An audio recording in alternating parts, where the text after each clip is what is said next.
Do you think it's ugly? The girl asked, not looking up. Her hands were folded in her lap, and her voice was so quiet it nearly disappeared into the morning air. My chair. Do you think it looks like something that shouldn't be noticed? Stellan Voss crouched down so they were at eye level, something he'd learned to do with his 4-year-old daughter Maeve when she needed to feel heard, and looked at the plain gray wheelchair the way he looked at a blank canvas.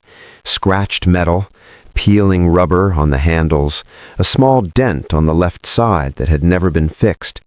He looked at it for a long moment, then at the girl sitting in it.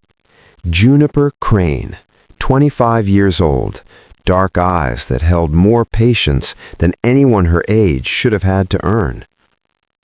I think, Stellan said carefully, that it looks like something that's been waiting for someone to pay attention to it. Juniper looked at him then, just for a second. Then she looked away again, out at the park, where children were running between the oak trees and nobody was watching her at all. Stellan Voss was 33 years old and had been a painter since before he understood what that meant. His wife Kara had died 18 months ago, quietly and too soon, leaving him alone with Maeve and a studio apartment full of half-finished canvases and the particular silence of a life that had been rearranged without permission. He sold paintings occasionally, enough to keep the lights on, not enough to stop worrying. He had a small table at the Millbrook Saturday Market where he sold prints for $12 each. Most weeks he sold 3 or 4. He never complained to anyone except the canvases, which didn't answer back and were therefore ideal. He had met Juniper at that market 3 weeks earlier. She had stopped at his table not to buy anything, but because his smallest painting, a blue doorway opening to nothing in particular, had made her go still the way music sometimes does. "What's behind the door?" she had asked. "Whatever you need it to be," he said. She had laughed, brief, surprised, real, and they had talked for 20 minutes while Maeve slept in her stroller beside him. Juniper lived 4 blocks away with her parents, Norma and Gerald, who worked long hours and worried about their daughter constantly and quietly, the way parents do when they can't fix what's broken, and love is the only tool left.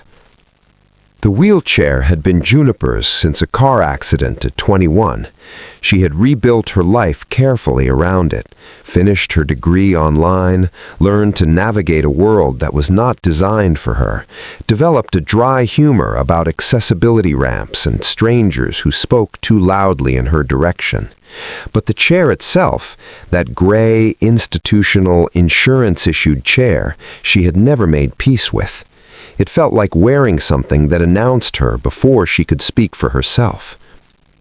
When Stellan offered, on their 3rd meeting, to paint it, he went silent for so long he thought she would say no. "You paint on canvas, not metal." "I paint on whatever's in front of me," he said. "That's always been the rule." He spent 2 weekends on it. Maeve sat on a blanket beside him, eating crackers and narrating his work with the authority of someone who had opinions about everything. Juniper's mother, Norma, brought out lemonade both days without being asked, and stood in the doorway watching with an expression she kept almost neutral, but not quite. Her father, Gerald, pretended to be busy in the garage, but Stella noticed he found reasons to walk past the driveway every 20 minutes. What Stellan painted was not decorative. He painted what he saw when he looked at Juniper. Wildflowers running along the frame, not delicate but full and reaching, the kind that grow through gravel. A small bird on the left armrest that Maeve insisted on and that Juniper studied for a long time without speaking.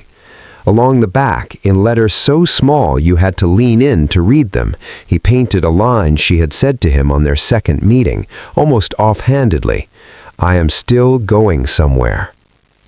When it was finished, Juniper sat in the painted chair in the driveway and looked down at her own hands against the painted wildflowers and didn't say anything for almost a full minute. "Stellan," she started, stopped, Tried again.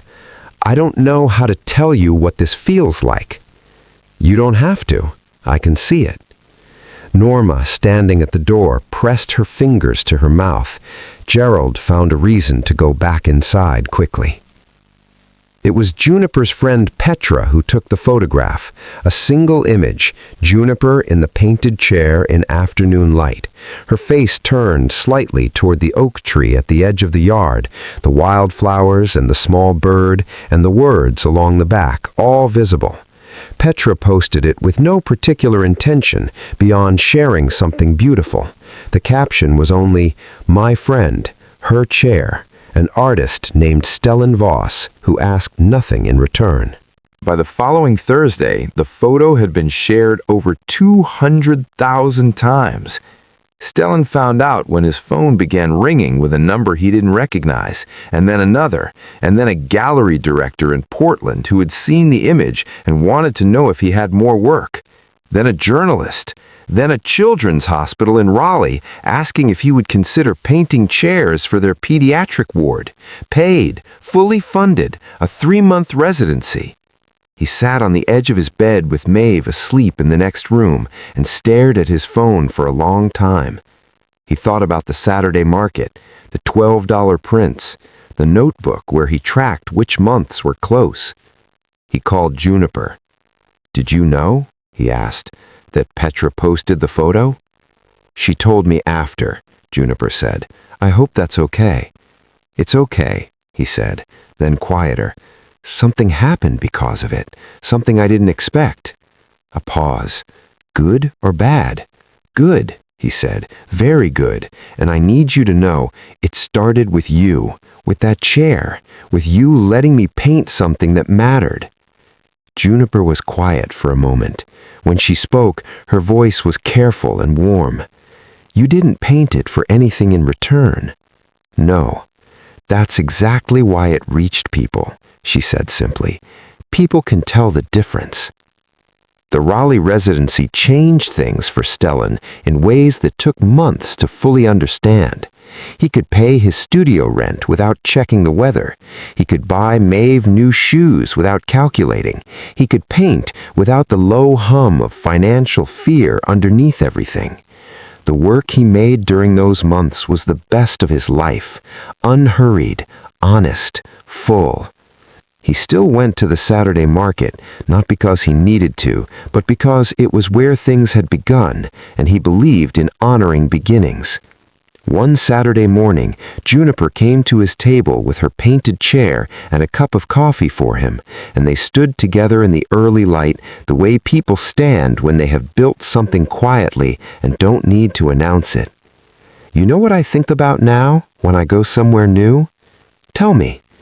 "I think people are going to see the chair before they see me, and then they're going to see what's on it." She looked at the wildflowers along the frame, still bright after months of weather. "And then maybe they'll actually look at me." Stellan looked at her, at the patient, clear eyes of someone who had earned every quiet victory she carried. "They should always have looked at you first," he said. She smiled, not the brief surprised smile from their first meeting, but something slower and more settled, the smile of someone who has stopped waiting for the world to catch up and simply decided to move forward anyway. The greatest art doesn't hang on gallery walls. Sometimes it rides down a sidewalk on a Tuesday morning, carrying a person who finally feels seen. If this story touched your heart, please like, share, subscribe, and comment. Let's spread more stories of kindness and hope together.